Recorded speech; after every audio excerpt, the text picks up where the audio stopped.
Aku belajar mencintai, dengan satu tangan memberi, satu lagi siap menjauh. Katanya, cinta itu dekat. Namun bagiku, dekat adalah tanda bahaya. Karena dulu, setiap peluk, ada bayang yang pergi tiba-tiba. Aku pandai menganyam batas dari diam. Menganyam batas dari luka untuk memberi luka. Namun aku belajar bahwa membuka hati bukan berarti hilang kendali. Bahwa dicintai tak selalu berujung pada kehilangan. Bahwa kehadiran yang tulus layak diberi ruang, meski kecil, meski perlahan. Halo, aku Aulia. Aku Dias, Yuk ngobrol bareng kami hari ini. bukan untuk menjawab, tapi untuk memahami.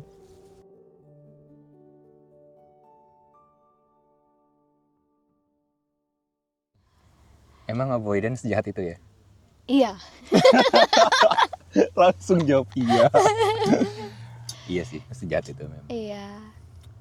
Tapi gimana nih? Padahal kita- sebagai avoidant ngomong jahat gimana nih?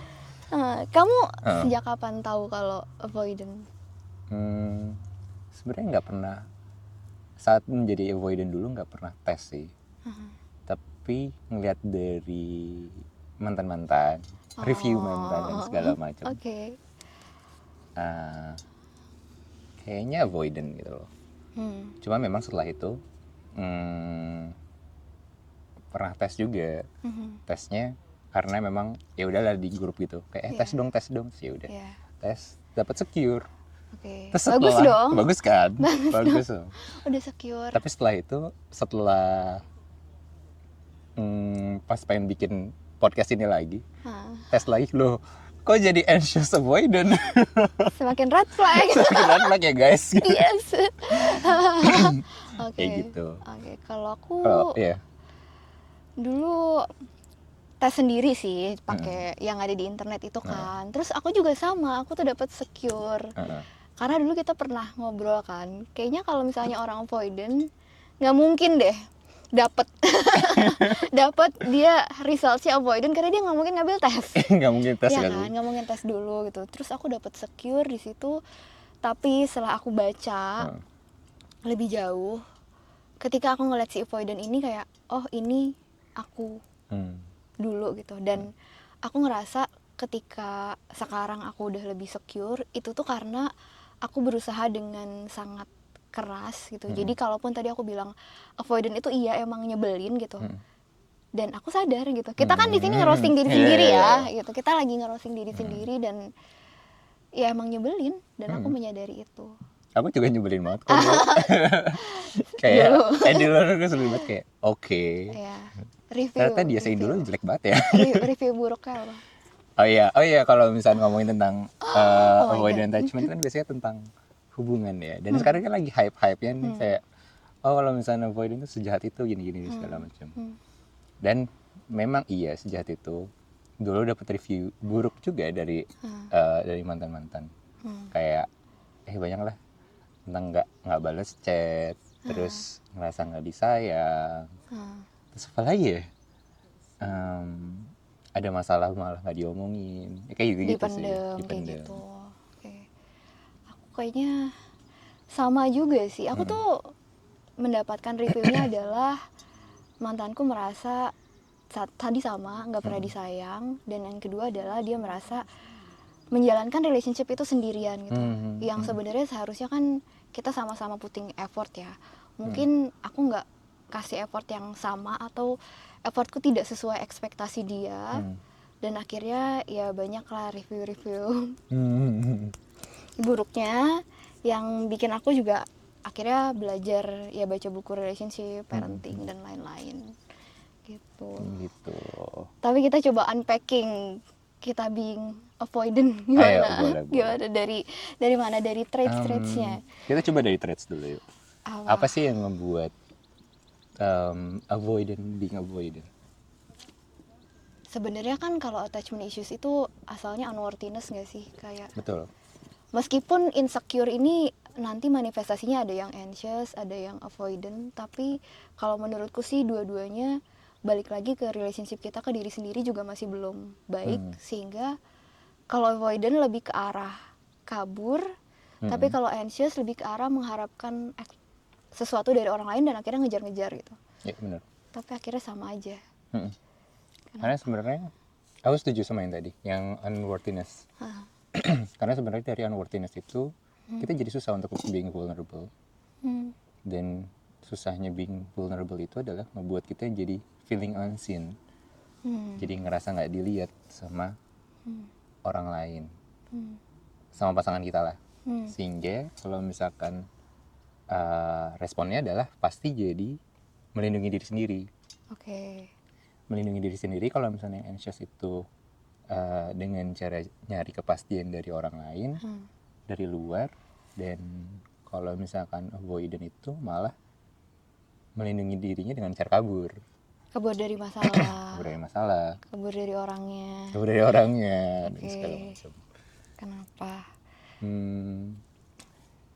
Kalau dari aku sih mungkin dulu dari keluarga ya. Dari keluarga karena nggak ngerasa ada security, nggak ngerasa ada security di dalam situ, sehingga jadinya mendem sendiri aja. Dan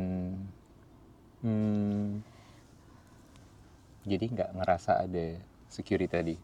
Tapi waktu pas akhirnya dulu pacaran sama orang, sama mantanku, akhirnya nemu nih ada orang yang bisa aku andelin dalam tanda kutip. Sehingga saat itu aku punya banyak ekspektasi kepada mantanku tersebut. Yang itu adalah awal mula kenapa dulu aku anxious. Jadi kamu berganti-ganti gitu ya. Yang dulu aku avoidant, terus aku kayak anxious, terus avoidant lagi dan segala macam. Terus agak anxious, panjang ya. terus anxious avoidant kayak aduh mau apa lah. Kayak gitu. Nah itu kan mencari keseimbangan. Iya, kita kan? mencari keseimbangan. Iya. Awalnya itu, jadi akhirnya mencari kepastian dari orang lain, which sebenarnya itu nggak adil buat orang tersebut sih, dan buat aku juga, buat ke diri sendiri juga itu nggak adil.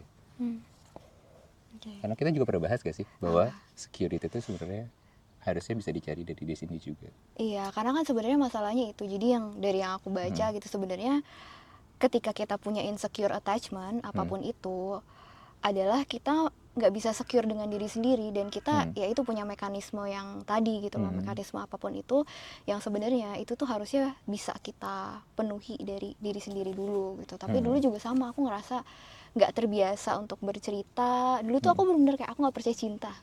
Serius.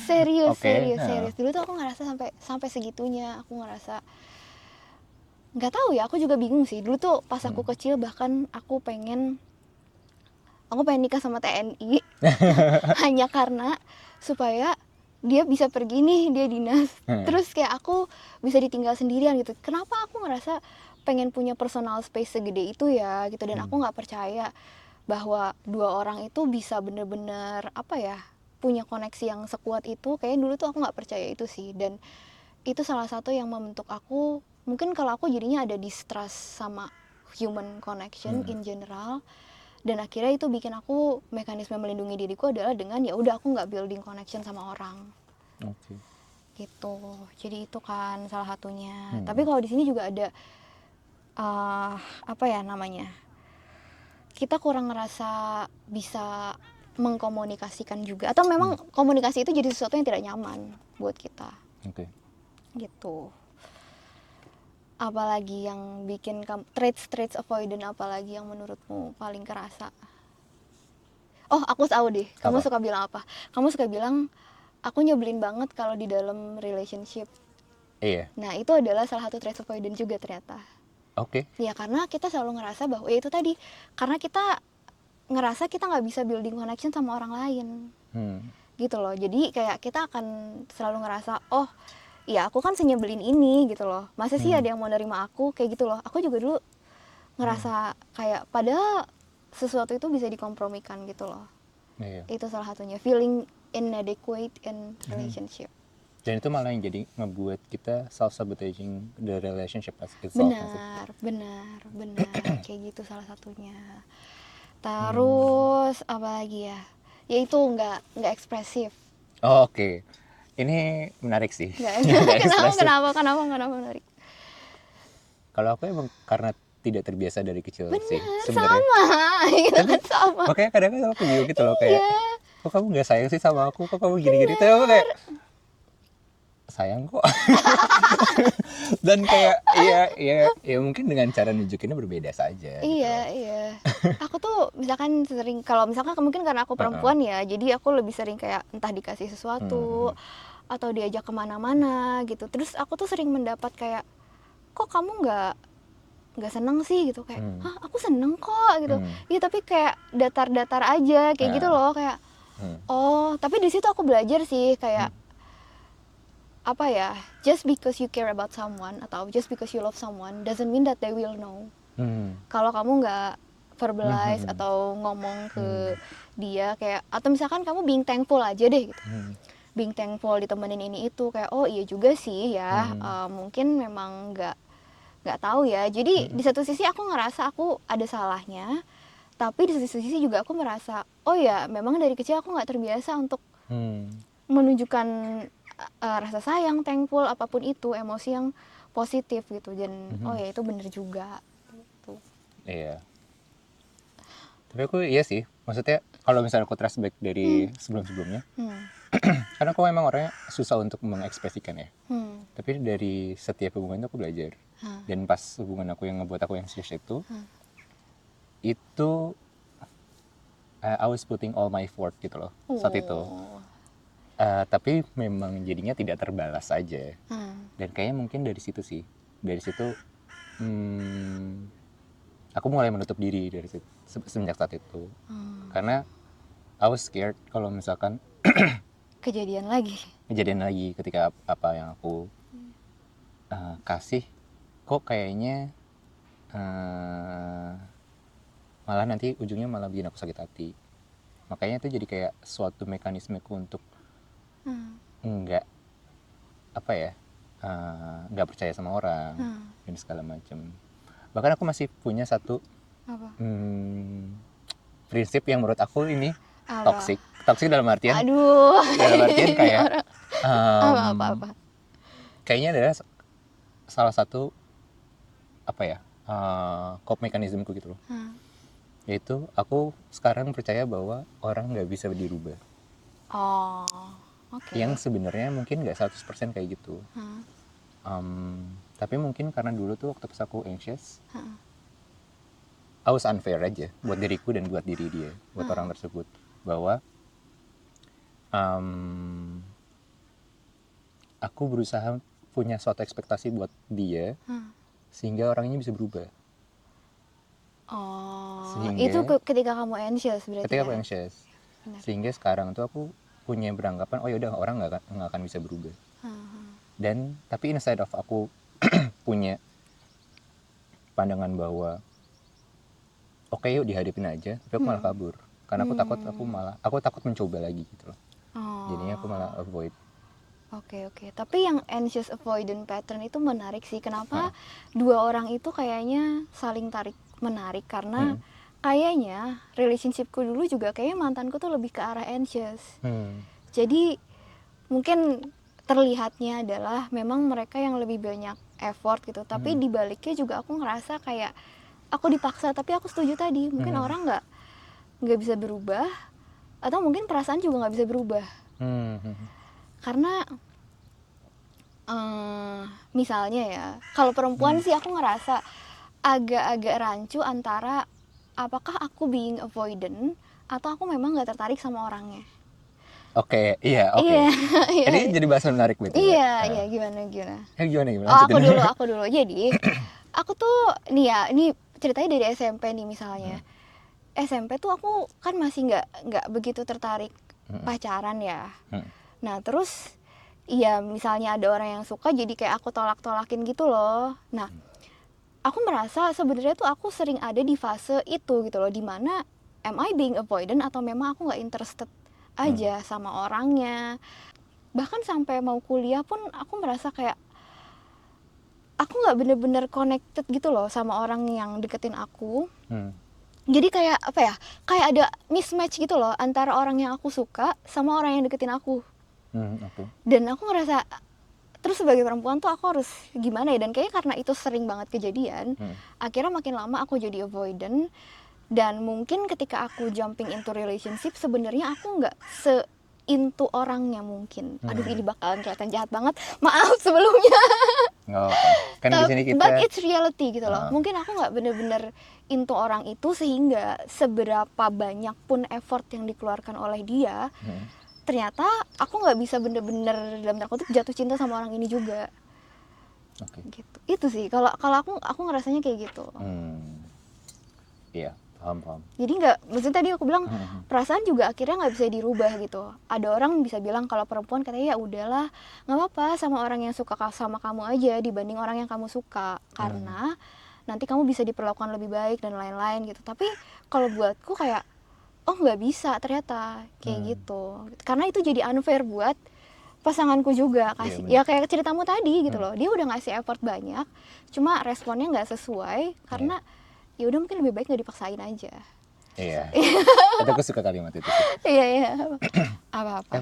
Tadi tentang yang tentang ya mungkin nggak interest aja atau being avoidant. Kadang sekarang tuh orang sering terlalu ngecap orang lain, being avoidant aja. Padahal sebenarnya ya nggak harus kayak gitu ya. Simply mungkin karena memang nggak interest aja. Benar. We're just simply sitting down, kayak doing nothing. Tapi mungkin kalau orang lainnya punya ekspektasi tertentu terhadap kita, orang lain tersebut, dan tidak berbalas, jadi ngecap orang tersebut punya attachment issues atau avoidant. Ini yang aku pelajari juga sih. Padahal simply karena ya sudah, memang karena orang itu tidak memenuhi ekspektasi si orang yang ngejar-ngejar aja. Kayak sekarang ketika lebih secure tuh aku bisa paham kalau sebenarnya kita itu harus cari yang memang cocok, naturally cocok, bukan kita paksain supaya ada kecocokan gitu loh. Aku nggak ngerti sih, maksudnya ini mungkin bisa jadi salah juga, tapi aku pernah ada di relationship dimana kayaknya aku bener-bener kayak putting so much effort juga untuk just reciprocating gitu.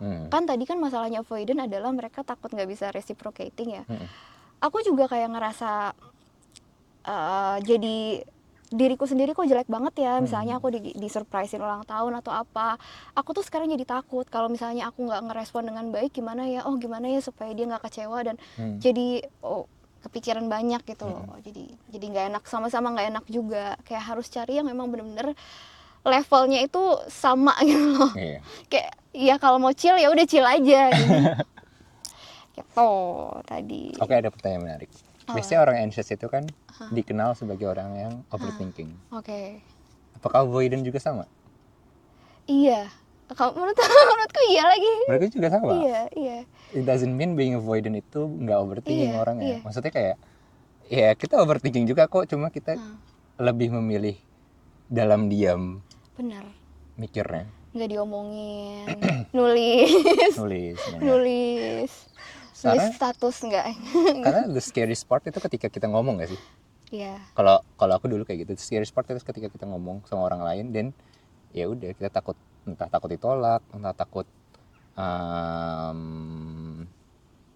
tidak berbalas dan segala macam. Ya udah, we're simply just not saying anything. Kayak kalau avoidant kata kuncinya tadi sih takut ditolak gitu. Karena kalau misalnya dilihat maksudnya dari studinya juga kan, adalah ketika si anak ini ditinggal sama orang tuanya, si anak bayi ini, dia mukanya kelihatan nggak apa-apa, biasa aja, tapi pas dilihat detak jantungnya itu tuh kelihatan anxious gitu loh. Jadi dia terbiasa untuk memang tidak memverbalize sesuatu, tapi perasaannya tuh tetap ada gitu.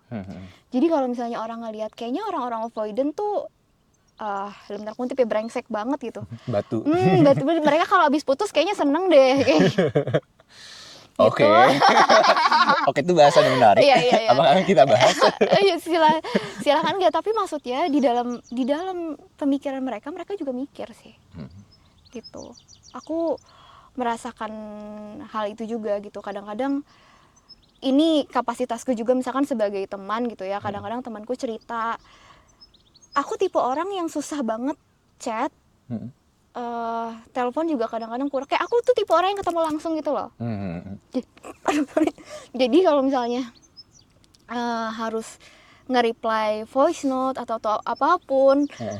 Aku tuh punya banyak di kepalaku tapi susah, harus ketemu langsung. Iya sama. Iya. Kita ya chatnya berapa tahun sekali ngebalas chatnya. Chat kita cuma janjian ketemu di mana. Jadi kayak iya kadang-kadang ada keterbatasan itu, tapi kalau ditanya misalnya ada kirim voice note didengerin nggak sih? Didengerin kok gitu. Didengerin, cuma kayak bingung ininya gimana ngeresponnya.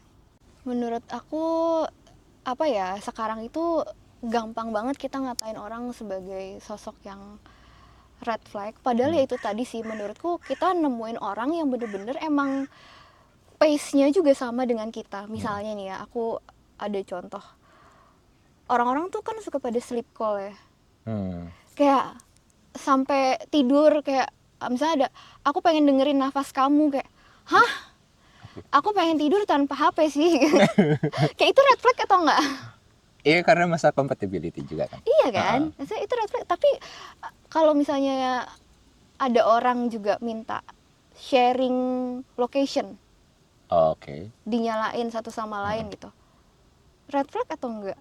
Menurutku itu kesepakatan aja sih. Kesepakatan kan gitu Karena loh. aku juga Jadi pernah di posisi itu kok. oh iya. Kamu nggak mau nyalain ya? Apa? Iya. Aku pernah di posisi sleep call juga. Kita nggak pernah ngomongin sebelumnya ya. Gak apa-apa. Kan, Iya. kan temanya roasting diri sendiri. Iya. Tapi kayak akhirnya kita nyari yang benar-benar compatible aja gitu loh. Maksudnya bukan karena oh dia berarti nggak mau sharing location nih. Mungkin kalau dua-duanya itu merasa itu hal yang perlu, dan aku juga tahu gitu loh, ada orang-orang yang merasa itu tuh oke buat mereka berdua. Ya udah sleep call sama-sama merasa bahwa ya udah emang butuh tidur ditemenin pakai suara nafas, oke lah gitu. Tapi Apalagi dua-duanya kalau LDR ya. Terus. ya udah gitu. Tapi mungkin kalau hal yang lebih besarnya gitu ya, misalnya ada orang pengen child free, is it red flag gitu? Itu cuma it's a matter of ya udah prinsipnya aja Iya nggak sih. kan, kalau kita ketemu orang yang oh sama kok, aku juga nggak pengen punya anak gitu. Mm-mm. Oh ya udah, jadi akhirnya aku ngerasa sekarang diskusi tentang red flag itu sebenarnya lebih ke ada traits yang mungkin agak-agak unconventional, yang sebenarnya bisa didiskusikan instead of oh ya dia red flag, ya udah nggak usah sama sekali sama orang ini. Karena sekarang mereka kayak gitu kan. Just simply karena nggak cocok aja. Iya. Bukan iya, karena itu tadi. emang orang yang red flag. Kecuali ya, misalkan red flag karena emang di luar norma-norma, ya itu oke kayak lah. abusive, suka mukul atau apa, benar. Tapi sayangnya kalau yang aku lihat sekarang, misalnya ada trait-trait yang menurutku kayak kenapa sih ini dibilang red flag, kayak tadi mantan, pacaran sama mantan 5 tahun, kayak udah terlalu lama. Masih berteman sama mantan, Wow. Please don't attack me. masih follow-followan di IG sama mantan, itu tuh kadang-kadang dianggap kayak red flag juga gitu loh, sekarang. Gimana? Iya emang aku red flag. Iya, gimana? Masih temenan sama mantan gimana? Iya, tapi kan itu bisa didiskusikan juga kan. Maksudnya mana sih yang akhirnya batasan-batasan yang nyaman buat kita. Dan yang aku paling gak suka dari sini adalah ketika saran-saran terkait relationship ini adalah kita dianggap bahwa kita tidak harus berkomunikasi gitu. Sementara itu adalah hal-hal yang bisa dikomunikasikan. Ya udah batasannya mana gitu. Kayak oh kamu mau aku unfollow, kayak ya udah kalau emang itu bisa diterima. Tapi kalau enggak, ini yang aku terima juga, yang aku bisa pelajari juga adalah kalau emang nggak cocok buat kamu, ya udah pergi. Just quit quietly. Iya. Nggak usah blame someone else. Iya gitu loh. Kalau misalkan aku ngerasa orang yang secure itu adalah ketika dia merasa oh nggak cocok ya sama orang ini, mereka bisa level headed kayak oh ya sudah, emang nggak cocok aja, that's it gitu loh. Nggak harus aku juga maksa kayak oh ya dia harus berubah nih, dia harus mau dengan ini. Oke lah, mungkin ada beberapa kompromi, tapi itu toxic nggak ya? Sebenarnya sampai sekarang aku nggak pernah aku lakuin juga sih. Maksudnya aku tuh nggak pernah mau ngungkit kekurangan mantanku, karena just simply kayak ya udah memang karena nggak cocok aja. Benar. Karena ya it's not fair for them gitu loh. Iya, tapi nah itu juga bikin aku mikir gitu. Ketika mantanku memberikan review buruk dan aku pernah dapat satu message itu isinya mantanku ngelis apa aja yang udah pernah dia lakukan buat aku dengan sangat detail, dan maksudnya itu agak sarkas sih, kayak semoga nanti ketemu orang yang bisa ngelakuin ini juga ya gitu. Aku agak sakit hati, tapi di situ juga aku mikir kayak apa aku merasa terserang karena aku nggak pernah ngelakuin apa-apa ya di dalam relationship-nya gitu loh. Apakah aku se avoidant itu, sejelek itu, kayak gitu loh. Jadi itu membuat aku berpikir juga sih. Tapi sebenarnya apa sih yang ada di pikirannya avoidant dalam hubungannya?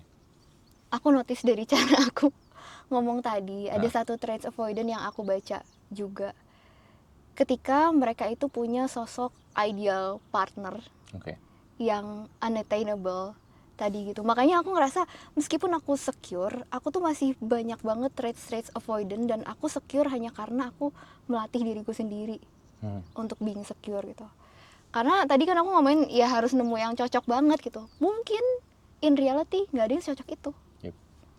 Setuju. Tapi anxious juga sama. Iya, sebagai orang yang pernah anxious ya. Iya. Dulu pun juga sebenarnya sama. Cuma mungkin perbedaannya adalah dulu aku putting my expectations of the ideal partner to someone else. Benar. Dan kayak ya udah mencoba bahwa kayak ya lo harus kayak gini, lo harus kayak gini. Intinya sih seperti itu kasarnya. Intinya kita sama-sama punya sosok ideal, tapi kalau anxious ini sosoknya kita taruh di orangnya. Kalau avoidant, ini bukan orangnya nih. Iya. Ini bukan orangnya. Kita cari yang lain atau ya sih. Itu sih aku ngerasa itu salah satu traitsnya. Terus kalau nggak punya ideal partner, mereka tuh suka punya phantom ex. Jadi mereka suka mengidealisasi past relationship atau mantan-mantannya dan merasa bahwa apa ya, malah ketika relationshipnya berakhir tuh diromantisasi. Iya. Kau gitu nggak sih? Enggak ya? Pernah lagi dulu. Dulu. Tapi padahal ya tidak seideal juga. Iya benar, sama gitu. Cuma meromantisasi saja. Ketika aku pikir dengan lebih realistis, kayak enggak kok, orangnya juga nggak sebaik itu dan relationshipnya juga nggak sesehat itu, dan emang ini nggak bisa lanjut juga gitu. Jadi mungkin salah satunya adalah itu ketika aku sedang mencoba self-sabotaging diriku sendiri juga sih. Di dalam hal relationship gitu ya, dengan aku merasa bahwa nggak kok, dia lebih ideal. Balik lagi, kayak menurutku avoidant tuh suka terlalu ngawang gitu. Mereka punya satu sosok, ya siapapun itu, yang nggak bisa ini ekspektasi siapapun. Basically sebenarnya dua attachment style ini, yang insecure, ya. itu dua-duanya sama. Sama sih basicnya. Dua-duanya itu sama-sama takut ditinggalin, sama-sama takut ngerasa ditolak, sama-sama punya the idea of the ideal partner. Tapi ya cuma beda respon saja gitu. Biasanya nih kalau misalnya orang avoidant suka disambungin sama masalah kapasitas, masalah mudah overwhelming, mudah ya nggak bisa dikekang aja. Ya menurut kau gimana? Aku setuju juga sih, karena ngerasanya kayak jadi burden gitu loh. Ya itu tadi ya, ketika kita nggak memenuhi ekspektasi orang, itu tuh jadi kerasa nggak enak aja. Kayak nyiksa diri sendiri juga. Kita akhirnya ngerasa kayak, oh emang kita sejelek itu ya, kayak gitu. Ketakutan itu ya? Iya, jadi sebenarnya meskipun kelihatannya kita yang jahat sama orang, sebenarnya kita juga lagi jahat sama diri sendiri, karena kayaknya banyak banget yang udah aku timpa perasaan bahwa oh aku tuh sejelek itu ya, oh aku tuh sejahat itu ya. Yang sebenarnya mungkin karena aku juga terlalu memaksakan, yaitu tadi ya, being in relationship yang aku juga nggak punya kemampuan untuk oh ya udah kayaknya kita nggak bisa deh gitu, nggak bisa kemampuan untuk nolak, nggak bisa untuk putus gitu. Jadi relationshipku tuh sebenarnya lama-lama ya, di atas 3 tahun semua, ya lebih lama lagi. Tapi aku merasa apakah itu karena loyal atau apakah itu karena aku simply males nyari orang aja gitu. Jadi aku settle dengan ya udahlah apa aja yang ada gitu, yang ternyata itu nggak adil untuk kedua belah pihak gitu. Untuk pasanganku nggak adil, untuk akunya juga karena mungkin we're both unhappy di dalam relationship itu, dan kita bertolak belakang di situ. Karena Oke, paham. relationshipmu Kenapa kalau aku? Oh, kalau aku relationship-nya cepet-cepet. iya itu dia bertolak Relationship cepet-cepet. belakang. Kenapa ya? Mungkin karena sebenarnya aku nggak tahu sebenarnya apa yang aku pengen cari juga dan segala macam. Mungkin at some part aku tahu sebenarnya apa yang aku cari. Cuma mungkin karena tadi being avoidance juga ya. Dia jadinya aku ketika oke, ini nggak cocok dan segala macam, instead of aku memperbaiki, ya udah, daripada kita lebih menyakiti satu sama lain lebih lama, ya udah mendingan cabut aja. Oke. Sebenarnya karena aku tuh nggak suka nyakitin orang lain, Oh. nggak suka nyakitin orang lain. Oke. Tapi ternyata dibalik ketidaksukaan aku nyakitin orang lain itu, aku ternyata lebih menyakitin orang gitu. Oke. Jadi dalam diamku tuh juga jadinya malah nyakitin orang. Itu yang pertama. Yang kedua, alasan itu juga jadi ngebuat aku, ya udah, instead of aku berusaha, aku mendingan udahan aja, karena nggak mau aja nyakitin orang, karena itu juga nggak enak buat aku. Tapi apakah kamu merasa, maksudnya, oh ada yang masih bisa diperbaiki nih, atau kayak oh ini udah keputusan yang tepat kok gitu? Sebenarnya mungkin kalau misalnya aku lihat lagi ya sebelumnya, banyak kok yang sebenarnya masih bisa diperbaikin. Cuma at that time aku nggak punya kapasitas itu. Nah itu balik lagi, Iya. being avoidant itu kayak erat kaitannya dengan kapasitas. Mau secure apapun aku saat itu, pasti ada deh kayak hint-hint tentang kapasitas, kayak aduh suffocating Iya, banget aku nih, suffocating pernah banget. lihat reels yang bagus itu kan, kalau avoidant tuh ibaratnya kamu punya gelas yang kecil, sementara kalau orang anxious punya gelas yang sangat besar. Ketika kalau dituang tuh kita nggak bisa nampung juga. Sementara ketika kita yang avoidant ini, sebenarnya ya kadang-kadang aku juga merasa loh di dalam relationship, kayaknya aku udah berusaha semaksimal mungkin deh gitu, tapi oh ternyata karena kapasitasku emang kecil segini gitu. Ketika aku tuang ke gelas partnerku dulu yang anxious, oh memang nggak akan cukup Nggak akan cukup. gitu. And ya udah, kayak oh begitu ya. Dan sekarang aku ngerasa ternyata yang perlu kita lakukan adalah bagaimana caranya kita ngisi gelas kita juga dari situ. Dan memperbesar juga kapasitas kita sebenarnya. Iya, kayak gitu. Tentang kapasitas, aku tuh sebenarnya bingung sih. Iya, kapasitasku kecil, tapi sebenarnya aku selalu percaya bahwa aku bisa untuk memperbesar kapasitas tersebut. Oke. Cuma aku memilih untuk menolaknya aja. Kenapa? Karena bagi aku memperbesar kapasitas juga memperbesar trustku terhadap orang. Dan pada saat itu kapasitas aku untuk percaya sama orang lain tuh susah terbukanya. Karena memperbesar memperbesar trust ke orang itu juga memperbesar risk untuk terluka. Oh bener sih, dan segala bener macam. sih, bener sih. Tapi itu juga ngebangun Apa? trust, itu juga ngebangun vulnerability, membangun love, membangun connection juga, which yang sebenarnya semua orang butuhin. Benar. Avoidant, anxious, secure, semuanya butuh connection. Itu salah satu alasanku juga sih, ingin memperbaiki diri. Ya, kamu Iya, karena kita semua butuh connection, dan being not secure itu suffocating. Iya, iya. Both anxious dan avoidant. Bahkan dari apa yang aku omongin tadi kan, aku ngomong soal ya kita emang harus cari yang cocok aja gitu ya. Cuma mungkin ya itu tadi ada traits avoidant yang pengen sesuatu yang ideal dan lain-lain. Terus aku merasa bahwa oh sebenarnya relationship is messy and imperfect. Yup. Dan sebagai orang yang perfeksionis, aku tuh ngerasa oh nggak bisa kayak gitu ya gitu loh, bahwa emang kita harus saling bekerja. Jadi ada satu pemikiran yang benar-benar ngebantu aku adalah kita ngeliat relationship itu bukan antara 2 orang, tapi antara 3 orang. Bukan 3 orang, 3 entitas. Oke. Ya, jadi entitas pertama itu kita, entitas kedua adalah pasangan kita, dan entitas ketiganya itu adalah hubungannya. Oke. Oke, aku pernah denger ini juga. Ih, dengar dari mana? Bukan dengar, tapi kayak aku tahu konsepnya. Ah, Lanjut, kayak, lanjut, enggak, lanjut. aku mikir sendiri kok. Oke. Iya, jadi ya terus menurutku kayak itu membantu gitu Hmm. loh. Jadi ketika misalnya kita melakukan sesuatu, kalau kompromi itu kan kayaknya kayak ada yang diambil dari kita gitu Nah, kan. aku paling gak suka Nah, kata ngomong.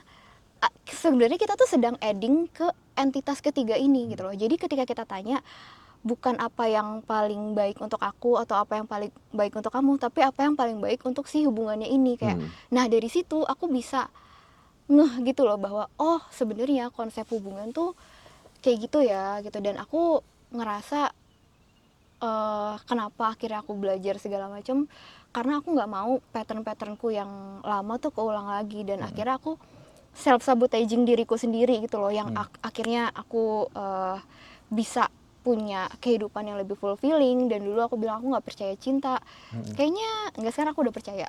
Oh, good for Self you. development self development Oke, gitu oke. gitu. Jadi kayak oh ya, aku merasa di situ sih. Hmm. Kamu kenapa pengen memperbaiki diri awalnya? Karena sebenarnya balik lagi sih, nggak nyaman di being avoidant dan being anxious tuh keduanya nggak nyaman.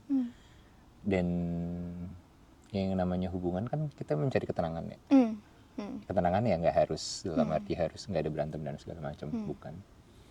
Tapi mencari ketenangan itu tuh Apa? ya jadi goal juga dalam hidupku. Dan berhubung sama yang tadi juga ya, yang tentang sama yang tiga entitas tadi. Maksudnya aku juga pernah dengar bahwa ya hubungan itu apa ya, itu kayak ada, kita ngeliat hubungan tuh di luar antara kita berdua misalkan kayak gitu. Oke. Jadi oke, apa yang bisa diperbaiki di sini, apa yang nggak bisa diperbaiki. Oh, Jadi itu emang ada triknya kayak gitu ya? jadi Oh, instead of kita nuang gelas satu sama lain, kita nuang gelas ke hubungannya. Oh, ih menarik Dan banget. jadi kita jadi Oh, jadi kayak ngerasa, ada gelas ketiga. jadi kita nggak ngerasa kita suffocating juga. Jadi kita dibanjirin gelas, Oh, dibanjirin air dan dari. setiap gelas kita adalah tanggung jawab diri kita sendiri untuk mengisinya. Benar. Karena konsep yang salah ketika kita merasa harus orang lain harus ngisi gelas kita. Benar. Dan konsep yang salah juga ketika kita harus mengisi gelas orang lain. Benar. Tapi yang benar adalah kita mengisi gelas si relationship tersebut dengan porsinya masing-masing. Oke. Nggak Yang mungkin mungkin nggak selalu 50-50. 50-50. Nggak mungkin. Iya. Itu there's no way 50-50 itu. Oke. Karena aku juga ngerasa sih, dulu aku merasa ya. Sebenarnya kan awalnya di sini aku juga berpikir kayaknya aku nggak pengen kayak gini terus, karena aku nggak pengen aku end up sendirian. Dulu aku sempat sih berpikir kayak udahlah aku mau sendirian aja di dalam hidup ini, tapi sekarang enggak, aku nggak pengen karena aku merasa dulu aku berpikir kita butuh orang ketika kita lagi ada bantuan atau kita lagi sedih gitu. Tapi terus kayak beberapa tahun ini aku merasa sebenarnya yang lebih sedih itu adalah ketika kita bahagia, kita senang, kita nggak punya siapapun untuk nge-share hal itu. Dan itu kayak menurutku itu realization yang kayak iya bener, aku butuh orang.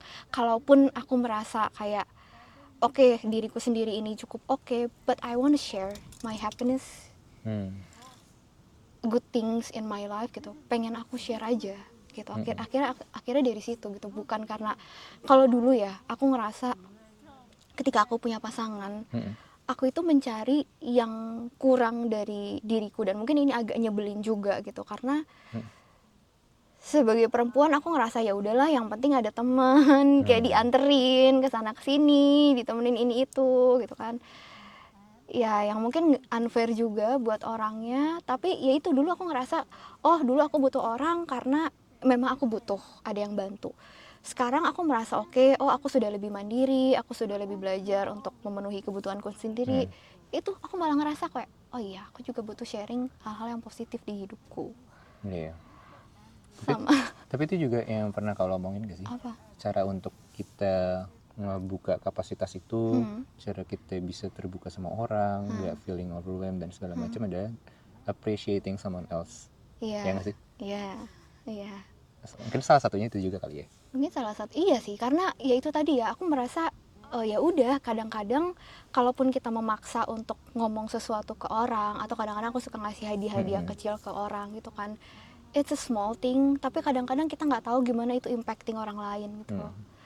Dan ya udah, kalau cuma sesimpel kayak dulu tuh aku juga sering diprotes karena nggak pernah ngepost di IG, nggak kayak tapi terus aku pikir lagi kayak ya sebenarnya sekali-kali nggak ada salahnya juga gitu loh, maksudnya itu it's just one click away gitu, ya udah gitu.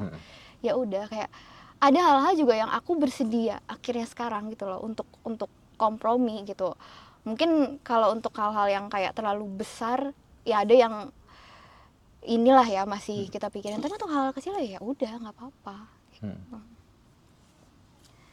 Sama ini sih yang akhirnya membuat aku berpikir bisa lebih secure adalah, meskipun ya aku tuh merasa aku sebenarnya avoidant, jadi aku suka katanya ada yang digunakan adalah unsecure attachment, karena ini adalah sesuatu yang aku dapatkan dengan cara aku berpikir logis. Tiap aku dapat sesuatu trigger atau ya situation atau apapun, aku selalu menanyakan ke diri sendiri apa yang akan dilakukan orang yang secure gitu, respon seperti apa yang akan diberikan orang yang secure ya. Dan oh ya udah biasa aja. Oke, biasa aja itu gimana? Karena untuk mencapai biasa aja susah. Untuk mencapai biasa aja enggak, jadi gimana, dilawan aja. Aku merasa banget loh kalau akhir-akhir ini ya, aku tuh berusaha untuk ya dalam setahun belakangan gitu, aku benar-benar berusaha untuk melawan segala pemikiran-pemikiran negatif atau tendensi negatif, dan aku secure gitu loh. Aku secure, kayak aku brainwash diriku sendiri, responnya harusnya seperti apa ya, kayak gitu. Bahkan dalam pertemanan juga, dalam pekerjaan juga gitu loh. Dulu tuh aku sering banget kabur-kaburan dari komitmen issues. komitmen misalnya jadi lead project ini gitu, kayak nggak aku selesaiin, kayak gitu loh. Jadi aku belajar, ini bisa kok, ini bisa, kayak gitu sih sekarang. Wow. Ada lagi nggak kamu apa yang kamu usahakan sekarang biar nggak terlalu nyebelin? No. Yang aku usahakan sekarang ya. Sebenarnya lebih ke show up aja sih. Karena menurut aku kayak dengan show up itu, karena aku orangnya sering kabur kan. Dan aku lebih nyaman dengan pikiranku sendiri. Ya udah. Jadi saying things yang maybe hurtful atau misalkan yang yang nggak nyaman untuk orang lain dengar, ya udah. Just say it. Karena mungkin aja itu tuh malah lebih less hurtful ketika diomongin dibandingkan didiamkan. Karena aku juga belajar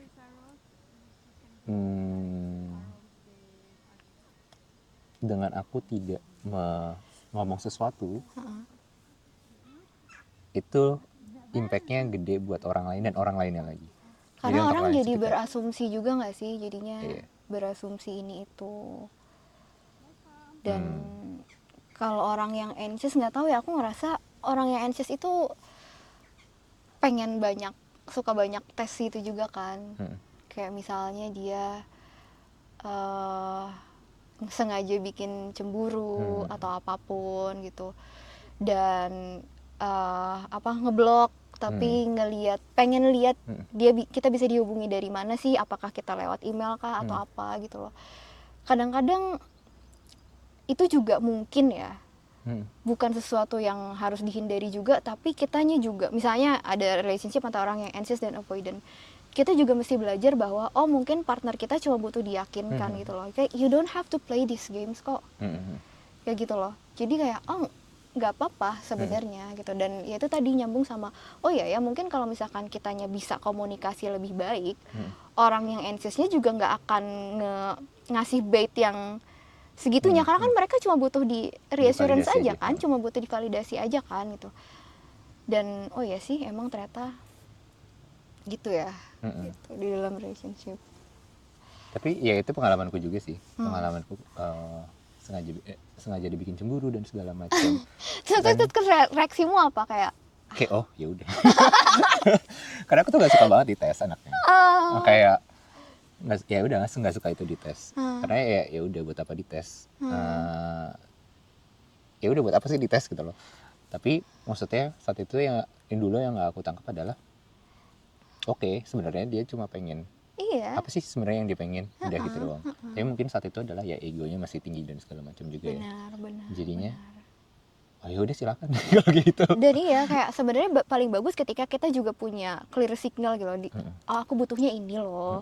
Bisa nggak sih kalau misalkan lebih ini kayak oh ya aku mulai merasa sebenarnya akhirnya rootnya itu adalah kita belajar berkomunikasi kan. Kan kita sebagai orang sebagai yang dari kecil tidak terbiasa untuk berkomunikasi agak susah ya ternyata. Tapi traits yang kayak gitu tuh masih kerasa sih sebenarnya sampai sekarang. Kayak misalkan pasanganku punya banyak hal yang aku nggak suka misalkan. Walaupun itu sebenarnya kecil-kecil, tapi aku nggak pernah ngomongin karena bagi aku kayak ya udah. Mungkin balik lagi kayak tadi ya. Ya udah orang nggak akan bisa berubah juga. Jadi lebih baik ya udah observe aja dulu nggak sih gitu loh. Observe dulu dia orang kayak gimana bla bla bla. Sampai akhirnya ujungnya aku capek sendiri karena aku nggak ngomong gitu loh. Jadinya stres sendiri juga dan overthinking sendiri juga dan itu nggak nyaman. Dan hal yang kayak gitu yang sebenarnya masih tersisa sampai sekarang. Ya udah tapi pelan-pelan dicoba berubah. Masalahnya aku sih di situ karena jadinya orang itu jadi nggak ngerti sebenarnya salahnya apa. Jadi Iya punya sih, bener sih. Aku juga pernah sama orang yang avoidant, jadi aku bertanya-tanya salahku tuh di mana ya. Dan itu juga nggak enak buat orang. Ya. Dan si orang yang avoidant ini dia pernah cerita gitu bahwa dia itu selalu dihubungin sama mantan-mantannya, terus mantan-mantannya itu suka nangis-nangis, ngajak balikan, segala macam gitu-gitu. Dan tapi sekarang aku mencoba trace back lagi, mungkin mantan-mantannya itu adalah orang-orang yang anxious tadi ya gitu. Makanya selalu kembali. Dan kenapa aku juga akhirnya lebih banyak sama orang anxious, mungkin akhirnya orang-orang yang cukup gila untuk ngejar orang-orang avoidant seperti kita adalah orang-orang yang anxious. Iya sih. Iya, nggak tahu ya. Mungkin aku sampai mikir kayak gitu. Tapi ya udah itu dua-duanya sama-sama nggak enak sih. Dua-duanya sama. Tadi ada analogi yang aku suka adalah kalau orang avoidant itu dia lapar banget.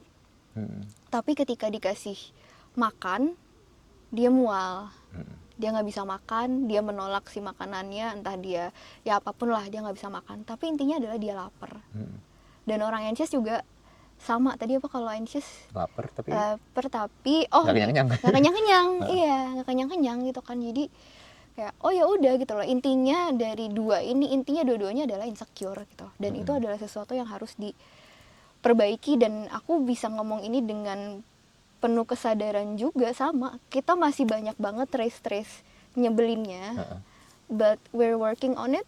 I guess hopefully gitu. Jadi ya udah. Tidak akan selalu berprogres kok.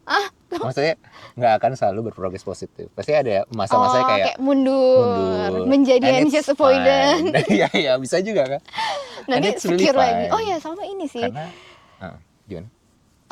Tadi bahwa si anxious avoidant dan lain-lain itu bukan suatu label yang melekat dengan diri kita sepanjang hidup gitu loh. Betul. Itu bukan kayak diagnosa, tapi itu lebih kayak oh ya kamu punya pattern ini dan kamu punya pilihan loh. Kalau kamu pengen punya hidup yang lebih fulfilling, kamu pengen punya relationship kualitasnya yang lebih bagus, ini loh yang bisa kamu lakukan as an avoidant or as an anxious person. Dan aku rasa itu yang banyak nggak orang lakukan juga adalah ketika mereka merasa ya udah satu label ini mendefinisikan diri mereka sendiri, padahal kamu aja bisa berganti-ganti. Dan sebenarnya semuanya udah pernah udah dicoba ya. Udah dicoba semuanya. Bener. Karena exploring. Iya gila. Semuanya udah pernah. Nah, tapi yang aku agak bukan kesal sih, tapi yang dengan narasi sekarang adalah jadi ya trauma dan segala macam dan insecurity segala macam jadi istilahnya alasan gitu loh. Jadi untuk kayak justifikasi kayak gue jahat kok emang gitu loh. But sebenarnya ya udah punya trauma seperti ini terus mau kayak gimana gitu. Yang penting kan adalah mau kayak gimananya kan, bukan karena banyak alasannya sebenarnya. Atau di satu sisi ketika aku melihat apapun tentang avoidance sekarang adalah totally red flag, just go. Menurut gitu ya. menurut gimana? Menurut tuh apakah kita kalau ketemu orang avoidance just go ini away? pertanyaan waktu itu ya? Iya. Enggak sih, aku enggak. Tapi gini, sebenarnya yang penting bukan tentang avoidance-nya, bukan tentang anxious-nya, tapi ketika orangnya sudah sadar dan mau belajar. That's much better. Karena bagi aku ya itu kan orang bisa berubah-ubah ya. Tapi pada saat itu tuh kondisinya dia seperti ini dan dia sadar tentang aware dengan itu dan mau belajar. Kalau misalnya kayak gitu ya udah kasih kesempatan nggak apa-apa. Tapi ketika memang orang avoidant, orang anxious dan mereka tidak punya kesadaran hal tersebut, ya just better go aja. Iya, aku juga merasa karena kita nggak punya kapasitas untuk merubah orang lain gitu. Iya, aku bisa bilang aku avoidant, aku pengen lebih secure, itu datang dari diriku sendiri. Tapi kalau misalnya ada pasanganku nih bilang kamu avoidant, kamu harus lebih ini, ayo kamu jadi secure, aku malah apa kabur ya? Karena kalau avoidant apa? Semakin dikejar semakin menjauh. Semakin dikejar semakin jauh gitu, semakin aku blok. Siapa sih dia ngatur-ngatur aku gitu? Maksudnya I know it comes from good intention juga gitu. Tapi memang aku nggak suka dipaksa. Makanya aku kalau misalkan ada orang nanya, kalau ada orang aku suka sama orang yang avoidant nih kayaknya. Saya pertanyaannya pertama, kamu tahu dia avoidant itu dari mana dulu? Itu kan karena nggak mungkin tes nggak sih? Most likely nggak mungkin self identifying gitu kan, pasti kita ngeliat dari traits-traitsnya gitu. Dan kalau misalnya dia sendiri satu acknowledging aja enggak, ya terus gimana cara dia mau memperbaiki diri gitu loh. Kalau itu nggak ada ya menurutku sih iya, kabur aja. Cuma yang aku pengen sampaikan di video ini adalah bahwa nggak semua orang avoidant itu totally red flag, yang mereka juga nggak sadar bahwa mereka adalah red flag. Ngerti. Ngerti nggak? Ada juga kok orang-orang yang sadar bahwa seperti kita, yang sadar bahwa kayak ini tuh salah ya. Tapi emang agak susah kadang-kadang undoingnya. Kenapa? Karena ya udah 30 tahun nggak sih, 29. Udah 30 tahun. Dia udah sebut umur. Aku cut Gak nanti. apa-apa. Ya udah, kita udah di sini selama ini, kayak kita mau undoing pattern-pattern itu agak susah gitu. Cuma kalau misalnya ada keinginan, ya udah sih nggak apa-apa, disupport aja. Tuh, karena nggak tahu sih, aku sedih gitu loh ngelihat tentang avoidant direpresentasikan di YouTube, dan aku kayaknya ngerasa yang biasanya ngomong pun bukan orang yang avoidant gitu loh. Jadi kayaknya orang yang anxious yang sakit hati.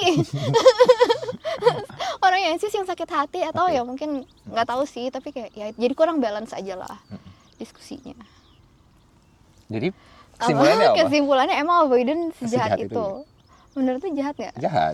Jahat karena memperlakukannya salah juga. Memperlakukannya karena memang kapasitasnya kecil dan segala macam, tidak berkomunikasi sama orang. Jadi ya udah living someone hanging aja, nggak punya kepastian dan segala macam.